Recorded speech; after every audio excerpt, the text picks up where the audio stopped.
Some people appear to have known the imminent future on that fateful day. FEMA had arrived in New York on Monday night, ready for a bioterror drill. Spokesman Tom Kenny to Dan Rather. To be honest with you, we arrived on late Monday night and went into action on Tuesday morning. And not until today did we get a full opportunity to work the entire site other than the spot at Church and Day to which we were deployed. And Rudy Giuliani, mayor of New York, tells ABC's Peter Jennings that he was aware the towers would be coming down. What is going on now is a massive rescue effort. Do you believe it's hundreds or thousands? I really don't. I really don't want to say right now, Peter. I think it's going to be a horrible number. I saw people jumping out of the World Trade Center. I saw some of the firefighters who I know going into the building. And we were in a building in which we were trapped for about 10-15 minutes. And we set up headquarters at 75 Barclay Street, which was right there with the police commissioner, the fire commissioner, the head of emergency management. And we were operating out of there when we were told that the World Trade Center was going to collapse. The World Trade Center was going to collapse. It was going to collapse. It was going to collapse. Similarly, Larry Silverstein, new leaseholder of the World Trade Center, regretfully declared that a decision was made to pull Building 7 by the end of the day, the last structure added to the World Trade Center complex. Let's hear Mr. Silverstein's actual words, delivered for our benefit in the 2002 PBS documentary, America Rebuilds. I remember getting a call from the fire department commander telling me that they were not sure they were going to be able to contain the fire. And I said, you know, we've had such terrible loss of life. Maybe the smartest thing to do is pull it. And they made that decision to pull, and then we watched the building collapse.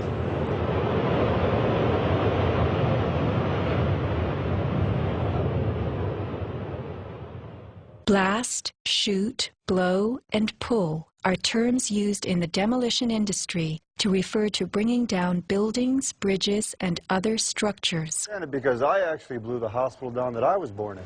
Originally, we had figured to shoot it, let it drop straight down. Then, watch Demolition Dynamics attempt a big blast. And from Ground Zero's own post-disaster wrecking crew. By mid-December, the Department of Design and Construction had leveled World Trade Center buildings 4 and 5. Hello? Oh, we're getting ready to pull building 6.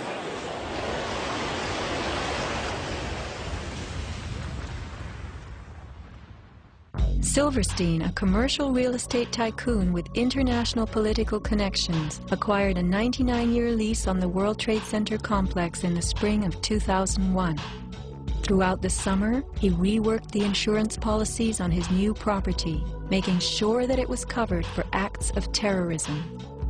Explicit in the lease agreement was Silverstein's right to rebuild the complex if it were destroyed. After 9/11, Mr. Silverstein fought his insurers in court to obtain double his policy limits for the destruction of his property, maintaining that the double hijacking constituted 2 disasters caused by terrorists, not just one. He won and was awarded over $7 billion, a magnificent return on his original $15 million investment. My first reaction is to think about the families of those people, the tragedy, the magnitude of it.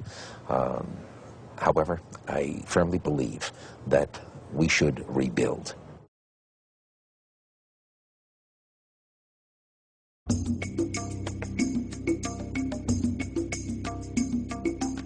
Just in the last few seconds, another building, building number 7, one of the buildings in support of the World Trade Center towers, has collapsed.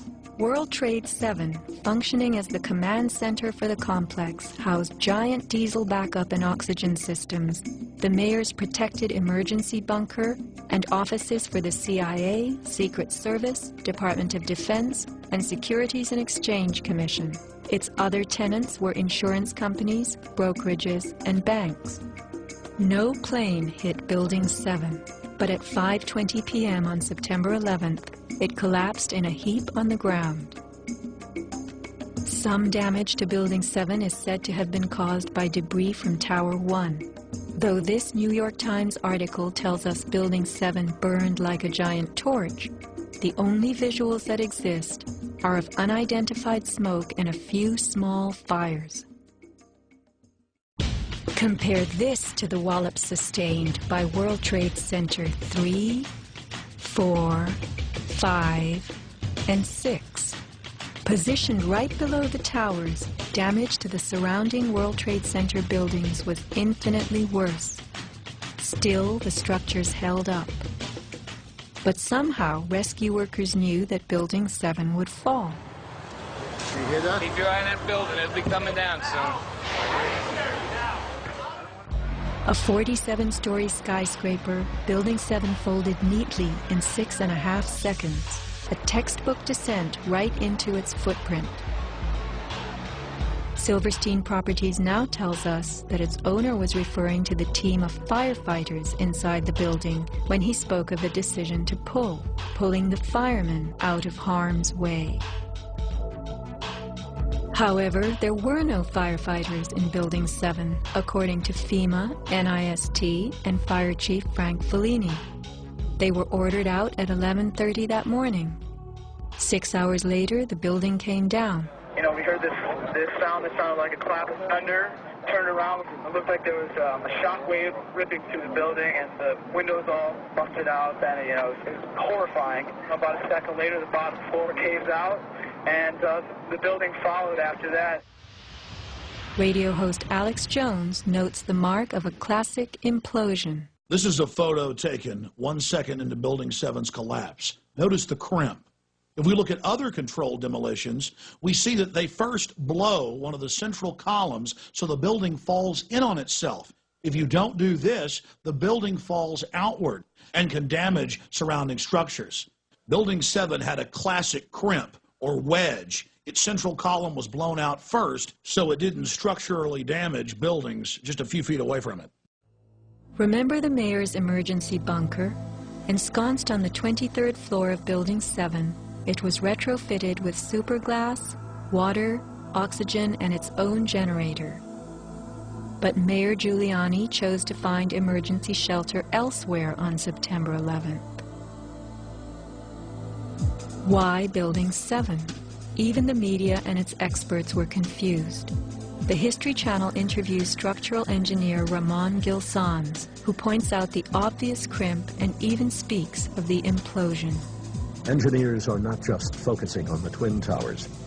The most disturbing structural event was not that the Twin Towers fell, but that Tower 7, ignited by flying debris, fell due to fire alone. Building 7 was a steel frame building, and is the first steel frame building that has collapsed due to fire. The failure of the building was an implosion.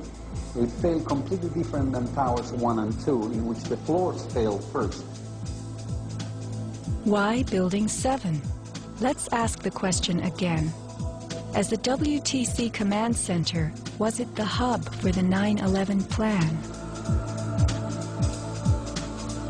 Also, in 6.5 seconds, lost forever were thousands of SEC case files on corporate fraud, including those relating to the notorious activities of giants WorldCom and Enron. A few indictments for stock fraud, but what of the $70 billion California electricity swindle? It disappeared.